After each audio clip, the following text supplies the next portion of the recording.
Hi guys, welcome to the show. This is Kara and you are with The Bag Holder and Today's Living. So if you like anything that I just said, woohoo, yay, go ahead and subscribe. See the little button above my thumb? Or my thumb may be over here or here. Anyway, subscribe, it makes me feel good. That's the only reason you need to do it. And then if you like this recipe and you try it out, go ahead and visit us at facebook.com/tlfamily or facebook.com/bagholder and let us know. Now, today's show is going to be all about meatballs.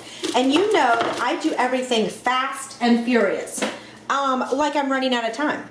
So, I talk fast, I'm going to cook fast, because I just can't do anything that's not complicated. So what you just saw is I've got my bag holder here. I've got 1 pound of meat, ground beef here. I've got a little over a pound of sausage. This is a mild sausage. So you need to get that. And yes, you can use turkey sausage if you're not a pork kind of guy or gal. Then you need garlic powder, onion powder, salt, Italian seasoning.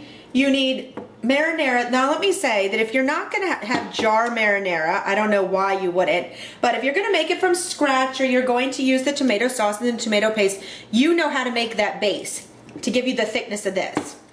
Big jar of tomato sauce, small can tomato paste makes the same thing. I'm using a jar, but I am using a big can of diced tomatoes because it's going to cook all day. Parmesan. And in my family, we're cleaning out the fridge. You get what you get, you don't pitch a fit. So we've got a little fresh, and we got a little dry, and we're good to go. And then, of course, you've got the bag holder with a bag on it so that we can make no mess meals in minutes. All right, here we go. We've got sausage. We've got about a pound of sausage. They didn't have the one that was already done, so I am going to squirt this baby. Doesn't this look lovely? Right into here. And just break, I'm squirting it out of its casing because I don't want the casing in these meatballs. So we're going to use about a pound. The rest of them I'm actually going to fry up and use for, like, you know those those English muffin pizzas? Those make great after school snacks. You probably haven't even thought of those in 100 years. They used to be my favorite after school snack. Anyway, I'm going to use some of that for those so I can go ahead and make it. But we've got, all right, my hands are washed. I had to take a break. I just can't stand the grease of the meat. It drives me completely batty. All right, let's start simple. We've got 2 types of meat. We're going to do 2 teaspoons of salt. Yes, so we're going to do this together. 1, 2. You can, that is completely optional. So I really don't care. If you don't want salt, don't use it.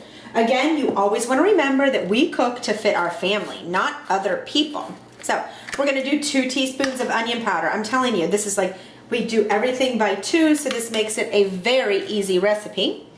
We'll do 2 teaspoons of this. See, my husband hates onions, but he doesn't know that they're being added when I do it this way.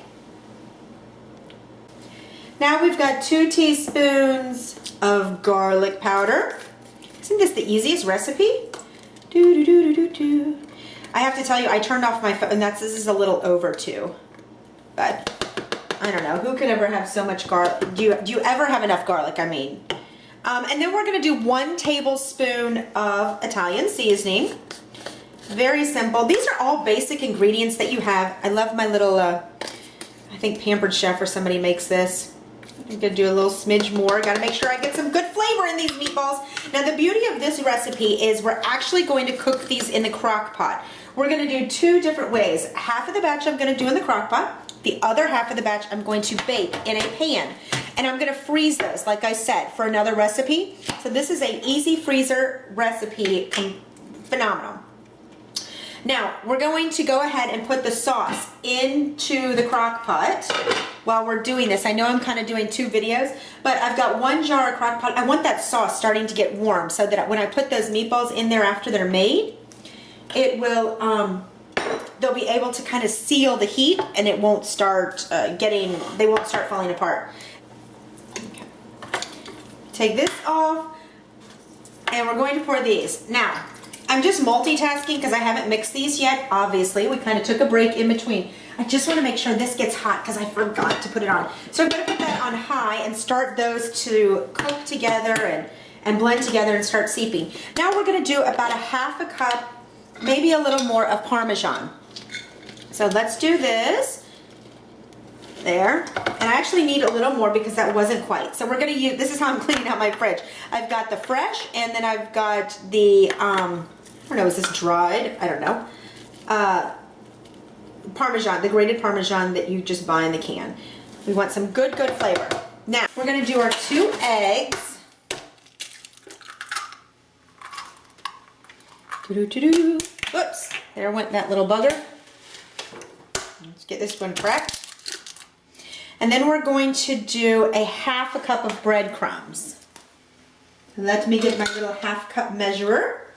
And I have this big one because I save money when I buy it this way. So I have a big one, so I have to be careful not to pour too much because I would end up with dry meatballs, which would not be good. We would like juicy, juicy meatballs.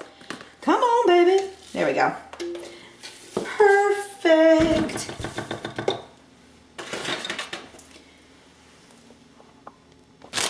This is so simple. Seal it up. Take out all the air. And we're going to start mixing it up. And while I'm mixing this up, I'm also going to walk around. So I'm going to leave you for a second, get the trash can, and clean up the mess. Because I'm going to let you have a peek into mixing as I started to clean up my space. Basically, if it starts to bubble, you just take the bag, open it up, close it, and seal it right back up. It's really simple, and the less air in something like this, the easier it is to mix. And it just takes a split second. Now the beauty is I can freeze it just like this right in the bag. Okay, we put the bag back on the holder, and I'm going to show you that basically I'm using a little cookie scoop. This is my favorite little thing. You've got to get one. It's a cookie scoop, ideally, and it measures the meatballs perfectly. But this pushes, do you see that? So it's easy to get it right onto the pan. So let me show you. And I can just line them up. Now again, I'm putting these right here to start, and then I will move them around and put some in the crock pot, and again, some will just go right in the oven so that I can par bake them. I'm not going to completely bake them, but I'm going to par bake them. And do you see how I'm doing this? Easy. I scoop it. You see how this bag turns into a bowl, and I still don't have to get anything else dirty? And just put it right on a pan, just like this. As we continue to scoop these, I wanted to give you a little piece of advice. To start, we're going to par bake these, meaning we're going to bake them until they're almost done, but not quite, at 350 for about 14 minutes. Now, what I'm going to do then is I'm going to pop them in the freezer. Well, I'm going to cool them. Don't forget to cool them. And then I'm going to pop them in the freezer so that I can use them at a later date with no problems. The other half of these, I'm actually going to pop in the crock pot just like this. And that's why I'm getting that sauce hot, so that they can kind of be shocked into staying together. We have done the cooking, and you can see that they have come out. Look how good these look. Yummy, yummy. Now what I'm going to do, like I said, I just par baked them. And I'm just going to pop them right in this holder because they're not going to come apart now, and they're not going to stick together, and I'm going to freeze them until I'm ready to use them. And actually these little devils are going into a meatball minestrone, which is super duper tasty and yummy with spinach and pasta and tomatoes and carrots. So check that recipe. Our meatballs are done. They are absolutely, the house smells divine. They've been simmering for about 6 hours on high for an hour, and then I turned it down to low. But doesn't that look fabulous? I just wanted to show you how they do cook. They do stay together. I threw them in raw and popped the lid on it, set them on top of the tomato sauce, and now they're ready to go. We're going to boil up some pasta, a little bread, a little Caesar salad, and delicious dinner. See you soon.